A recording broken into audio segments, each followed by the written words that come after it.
In Romans, Paul spoke about preaching the gospel from Jerusalem all the way to Illyricum. That's Albania.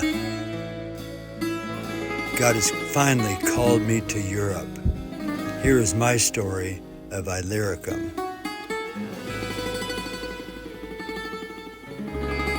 Good morning from Berat Albania. We had a little trouble getting here last night. It was raining so hard there must have been water over the road, and they warned us to stop here and rest. Are you guys glad we stayed? Oh yeah. We're like in an ancient hotel of some sort, just right over the water. Up on this hill above us is an old monastery. All right, we're going to worship. I wish you were here to join us. Everybody, we just wanted to take a minute and tell you how great of a time we had with Greg. We're really thankful that he came all the way out here to Albania to serve with us, and he was such a boost and encouragement to us and the whole community here. And one moment that was really powerful, Greg just got to share his testimony of fighting through cancer with a new believer who's also going through cancer right now. And I could just tell it really touched her and her family, and they were strengthened and encouraged to turn to Jesus and just to live out of the overflow of his love.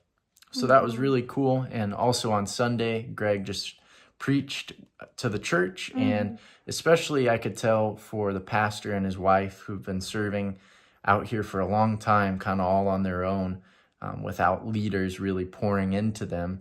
I could tell it really meant a lot to them for Greg to come all the way out here and to speak about Christ being our life, because I think maybe they haven't really lived in that abundant life, and Greg's words really strengthened them and encouraged them. I don't have these good words like pastor. I was a builder. And yet God used me to go into the world to tell about him. Because I hold on to him and listen to him, and I say what he tells me to say.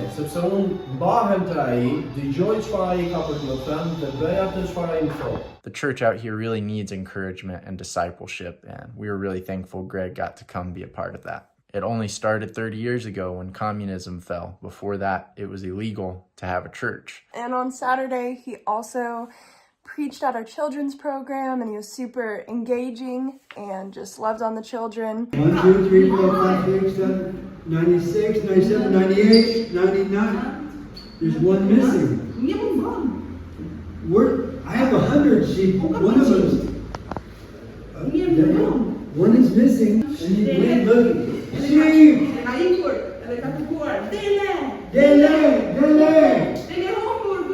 My favorite sheep, where are you? After the children's program, it was amazing, such an answer to prayer, because one of the girls said, "Unyam me Jezusi," which means I am with Jesus. And so we kind of felt like this was a moment for this girl to invite Jesus into her heart. So we got to do that day, which was so amazing. And then I believe it was that night, it was a busy weekend, but we met up with a believer who is leaving, who's a great friend of ours, but a strong believer with an amazing testimony. And Greg anointed his head with oil from Jerusalem. And in that moment, the Holy Spirit just really moves from Greg onto our friend. And our friend just started tearing up.